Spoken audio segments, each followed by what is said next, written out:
नमस्कार दोस्तों, एक बार फिर से आप सभी को मेरे इस चैनल पे स्वागत करता हूं। तो चलिए आज का वीडियो शुरू करते हैं। एयर ट्रांजिट एयरलाइंस की फ्लाइट 236 टोरंटो से लिस्बन की तरफ जा रही थी। ये आधी रात का समय था और फ्लाइट अटलांटिक ओशन के बीचों बीच 39,000 फीट के एल्टीट्यूड पर क्रूज कर रही थी। जहाज को टेक ऑफ किए हुए अभी करीबन 4 घंटे ही हुए थे कि तभी कुछ ऐसा हुआ जो सारे सिचुएशन को कुछ ही पलों में बदलने वाला था। गौर करने वाली बात यह है कि अटलांटिक ओशन के 39,000 फीट के एल्टीट्यूड से दूर दूर तक ज़मीन नज़र नहीं आती। तभी कैप्टन को पता चला कि फ़्लाइट का फ्यूल अब ख़त्म होने वाला है। ये दोनों पायलट्स के लिए एक बहुत ही भयानक सिचुएशन था, क्योंकि अटलांटिक ओशन के ऊपर फ्यूल ख़त्म होने का सिर्फ एक ही मतलब है और वो है मौत। दोस्तों, ये इंसिडेंट हुआ था 23 अगस्त 2001 को। टोरंटो पियर्सन एयरपोर्ट पे एयर ट्रांजिट एयरलाइन के एयरबस A330 को टोरंटो से लिस्बन जाने के लिए रेडी किया जा रहा था। ये 7 घंटे का नॉनस्टॉप फ्लाइट होने वाला था, इसीलिए इसमें 48 मीट्रिक टन फ्यूल डाला गया और प्रिपरेशन के बाद इसमें बोर्डिंग को शुरू करवा दिया गया। उस वक्त रात के 9 बज रहे थे। फ्लाइट 236 में 2 पायलट और 13 क्रू मेंबर के साथ 293 पैसेंजर्स सवार हो गए। Flight captain 48 years old Robert पिशे थे, जिनको 16,000 घंटे का फ्लाइट एक्सपीरियंस था, और फर्स्ट ऑफिसर 28 साल के डग डिगर थे और इनके पास भी 5,000 घंटे का फ्लाइट एक्सपीरियंस था, जिनमें से 400 घंटे इन्होंने यही एयरबस A330 फ्लाई किया था। फ्लाइट की बात की जाए तो ये उस वक्त का state of the art Airbus का A330 मॉडल था, जो सिर्फ 2 ही साल पुराना था। कुल मिला के बात की जाए तो ना ही पायलट्स के एक्सपीरियंस में कोई कमी थी और ना ही फ्लाइट में किसी किस्म का फॉल्ट था। सभी फ्लाइट चेक्स को कंप्लीट करने के बाद पायलट्स फ्लाइट 236 को रनवे की तरफ लेके गए और ATC के परमिशन से फ्लाइट को टेक ऑफ करवा दिया। टेक ऑफ के बाद पायलट्स ने फ्लाइट की डायरेक्शन को अटलांटिक ओशन के ऊपर से लिस्बन की तरफ मोड़ा। कुछ ही मिनटों में फ्लाइट अपने क्रूजिंग एल्टीट्यूड 39,000 फीट तक पहुँच गया। ज़्यादातर ऐसी लॉन्ग फ्लाइट्स में पायलट्स का ज़्यादा काम नहीं होता, सभी काम ऑटो पायलट सिस्टम में होता है। पायलट सिर्फ सिचुएशन मॉनिटर करते हैं और कंट्रोल टावर को अपनी लोकेशन का अपडेट देते रहते हैं। फ्लाइट 236 को टेक ऑफ किए अभी 4 घंटे ही बीत चुके थे और सब कुछ नॉर्मल चल रहा था और पैसेंजर केबिन में ज़्यादातर लोग रात होने की वजह से सो रहे थे। फ्लाइट अटलांटिक ओशन के ठीक सेंटर तक पहुंच चुका था और यही वो समय था जब फ्लाइट का प्रॉब्लम सामने आया। कैनेडियन टाइम के हिसाब से रात के 1 बजे पायलट ने फ्लाइट के इंजन नंबर 2 यानी फ्लाइट के राइट इंजन में एक एबनॉर्मल रीडिंग नोटिस की। इंजन में ऑयल का प्रेशर ज़्यादा शो हो रहा था, ऑयल की क्वांटिटी कम और ऑयल टेम्परेचर भी लो इंडिकेट हो रहा था। इस तरह का एरर पायलट्स अपनी करियर में पहली बार देख रहे थे। उन्होंने तुरंत फ्लाइट मैनुअल खोला और इस एरर के बारे में जानने की कोशिश की। नॉर्मली जब फ्लाइट ऑपरेशनल होता है तब वक्त के साथ टेम्परेचर बढ़ता है, पर यहाँ वो लो टेम्परेचर इंडिकेट कर रहा था, जो कि किसी भी तरह से नॉर्मल नहीं था।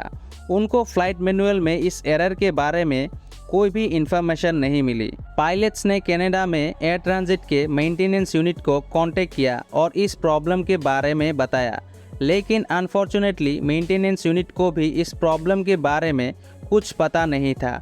उन्होंने पायलट्स को कहा कि वो इस प्रॉब्लम को मॉनिटर करते रहे, वो थोड़ी देर बाद उन्हें दोबारा कांटेक्ट करेंगे। फ्लाइट के राइट इंजन में ऑयल की फॉल्टी रीडिंग शो कर रही थी, लेकिन फ्लाइट की उड़ान में किसी किस्म का कोई भी प्रॉब्लम नहीं था। पायलट्स ये सोच के रिलैक्स हो गए कि शायद कोई फॉल्टी सेंसर ऑयल की गलत रीडिंग्स दे रहा है। पर आधे घंटे बाद पायलट्स के सामने एक और एडवाइजरी मैसेज डिस्प्ले हो गया। ये मैसेज फ्यूल से रिलेटेड था। कॉमर्शियल एयरलाइंस का फ्यूल उनके विंग्स में इक्वली डिस्ट्रीब्यूटेड रहता है और ये नोटिस किया गया कि फ्लाइट 236 के दोनों विंग्स में एक जितने फ्यूल नहीं है। राइट विंग में फ्यूल की क्वांटिटी लेफ्ट के मुकाबले कम थी। नॉर्मली ये प्रॉब्लम भी इतना सीरियस नहीं होता, क्योंकि इस प्रॉब्लम को फ्लाइट के दौरान ही सॉल्व किया जा सकता है। पायलट्स ने इस प्रॉब्लम को सॉल्व करने के लिए क्रॉस फीड वाल्व खोल दिया, जिससे फ्यूल लेफ्ट विंग से राइट विंग में जाना शुरू हो गया और मिनटों में दोनों विंग्स में अब फ्यूल की क्वांटिटी सेम हो गई थी। इस बात को अभी 10 मिनट ही हुए थे कि कैप्टन को लो फ्यूल की वार्निंग दिखनी शुरू हो गई। ये एक ऐसा प्रॉब्लम था जिसको कोई भी पायलट फेस नहीं करना चाहता, और वो भी पैसेंजर से भरे हुए फ्लाइट में। पायलट्स ने देखा कि राइट विंग में दोबारा से फ्यूल कम हो गया, और अब दोनों विंग्स को मिलाकर इतना भी फ्यूल नहीं था कि जिससे लिस्बन पहुंचा जा सके। अब मामला काफ़ी सीरियस हो चुका था। अटलांटिक ओशन के बीचों बीच प्लेन को डाइवर्ट करने के भी ज़्यादा ऑप्शन मौजूद नहीं थे। अब उनके पास एक ही ऑप्शन मौजूद था, और वो था एजोर्स आइलैंड। ये आइलैंड्स अटलांटिक ओशन में मौजूद पोर्टुगल टेरिटरी का हिस्सा है, जहां टर्सेरा नामी आइलैंड पर एक एयरपोर्ट मौजूद है। पायलट्स ने पहली फुर्सत में सेंटा मेरिया एटीसी से संपर्क किया और उनको बताया कि वो इस एयरपोर्ट पे फ्यूल शॉर्टेज की वजह से लैंड करने जा रहे हैं, लेकिन अभी तक पायलट्स को भी कंफर्म नहीं था कि वो इस एयरपोर्ट पे पहुंचेंगे या फिर उनको ओशन में ही लैंड करना होगा। उस वक्त फ्लाइट में 60 टन फ्यूल बचा था, यानी करीब 7000 केजी। देखने में तो ये बहुत ज़्यादा है, लेकिन असल में ये A330 के फ्यूल कैपेसिटी का सिर्फ 6% फ्यूल था, और वो भी काफ़ी तेज़ी से कम होते जा रहा था। पर सवाल ये है कि फ्यूल कम ही क्यों हो रहा था? क्या इस बार भी कोई फॉल्टी सेंसर गलत रीडिंग दे रहा था, या फिर असल में फ्यूल की कमी थी? फ्यूल का कम होना सिर्फ एक तरीके से पॉसिबल था कि कहीं से फ्यूल लीक कर रहा हो। ये पता लगाने के लिए कैप्टन ने फ्लाइट क्रू को इंस्ट्रक्शंस दिए और विंग की ट्रेलिंग एज यानी विंग के पिछले हिस्से को जाकर मॉनिटर करने के लिए कहा। अगर वहाँ से फ्यूल लीक कर रहा होगा तो ज़रूर से कोई इंडिकेशन मिलेगी, पर अंधेरे की वजह से क्रू को ऐसी कोई इंडिकेशन नहीं मिली। अब कंडीशन ये था कि हर 5 मिनट में 1 टन फ्यूल ख़त्म होते जा रहा था। पायलट्स को अब क्लियर हो गया कि फ्यूल कहीं ना कहीं से लीक कर रहा है। फ्लाइट में अब सिर्फ 25 मिनटों का फ्यूल बचा था, जिससे टर्सेरा एयरपोर्ट तक भी पहुंचना पॉसिबल नहीं था। इस दौरान पायलट्स लगातार एटीसी और मेंटेनेंस यूनिट से बात कर रहे थे। कुछ मिनटों बाद सारे शक दूर हो गए जब फ्लाइट की राइट इंजन में आग लग गई। ये देखकर फ्लाइट पैसेंजर्स के बीच अफरा तफरी मच गई। फ्लाइट में अब 4 टन फ्यूल और सिर्फ एक इंजन बचा था।